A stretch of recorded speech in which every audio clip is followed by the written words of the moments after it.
Good morning students. अभी तक हमने चैप्टर नंबर 1 और चैप्टर नंबर 2 को कंप्लीट कर लिया है। वास्तविक संख्या है चैप्टर नंबर 1 और दूसरा चैप्टर जो था वो था पॉलिनोमियल्स। ठीक है, इसको हमने कंप्लीट कर लिया है। हम करने जा रहे हैं चैप्टर नंबर 3। चैप्टर नंबर 3 क्या है? दो चर वाले रेखिक समीकरण युग्म। ठीक है, तो आज हम इस चैप्टर को शुरू करने से पहले हम इंट्रोडक्शन की बात कर रहे हैं। समीकरण क्या होती है?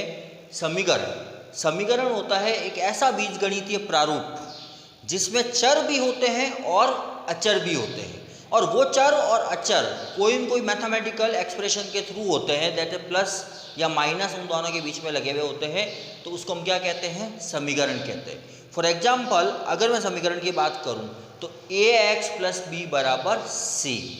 ठीक है, इसमें दो साइड होती है, एक को हम कहते हैं लेफ्ट हैंड साइड और दूसरे को हम कहते हैं राइट हैंड साइड। तो कुल मिला के समीकरण की क्या बात होती है?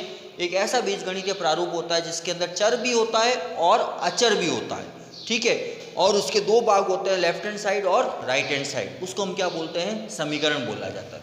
ठीक है, उपरोक्त समीकरण को एक चर वाली समीकरण रेखिक समीकरण कहा जाता है। मतलब ax + b = c है, तो इसको हम क्या बोलते हैं? एक चर वाली रेखिक समीकरण। ठीक है, अब देखो इसमें जो a है वो क्या है? x का गुणांक। ठीक है, और b यहाँ पर क्या है? अचर है, और c यहाँ पर क्या है? अचर है। ठीक है, तो b और c को अचर पद कहा जाता है, और यहाँ पर चर क्या है? x।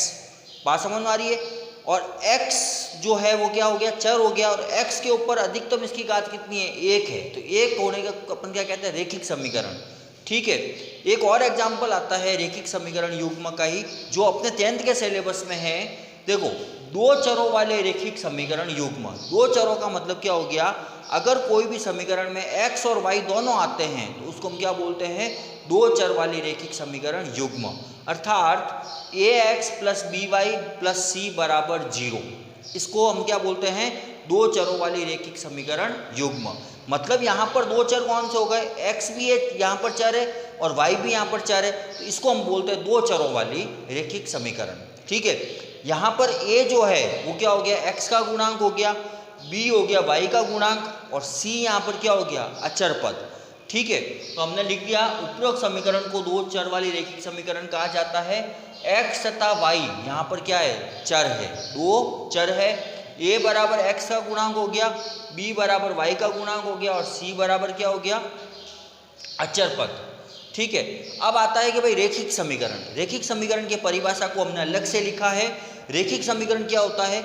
वह समीकरण जिसमें चर अर्थात x की अधिकतम घात कितनी होती है? 1 होती है। आप लोग ध्यान रखना, अगर यहाँ पर x की घात कितनी दे रखी है? 1 दे रखी है, तो उसको हम क्या बोलते हैं? रेखिक समीकरण। ठीक है, उसे रेखिक समीकरण कहा जाता है। इसका मतलब ax⁴ + b = c। तो यहाँ पर x की अधिकतम घात कितनी है? 1 है, इसलिए हमने क्या बोला?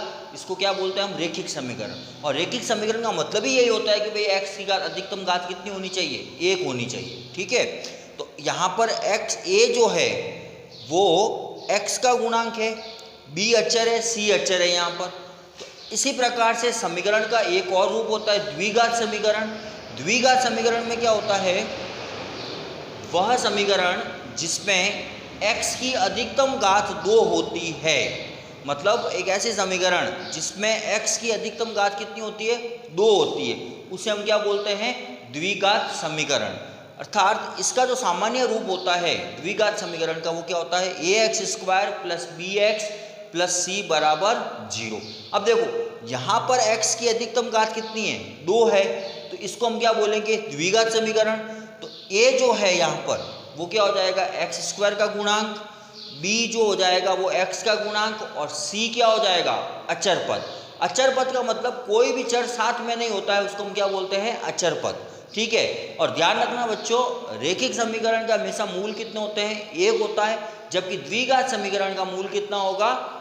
2 होते हैं। ठीक है, ऐसे कैसे? अगर त्रिघात हो, मतलब अचर की अगर अधिकतम घात अगर 3 होती है तो उसको क्या बोला जाता है? त्रिघात समीकरण। तो त्रिघात समीकरण के मूल कितने होंगे? 3 होंगे। मतलब जितने चर की पावर होती है उतने उसके मूल होते हैं, उससे उसके गुणनखंड होते हैं। ठीक है, इस तरह से हम इसको शुरू करने जा रहे हैं, चैप्टर को कर रहे हैं। इसके आगे वाला पार्ट हम कल करेंगे।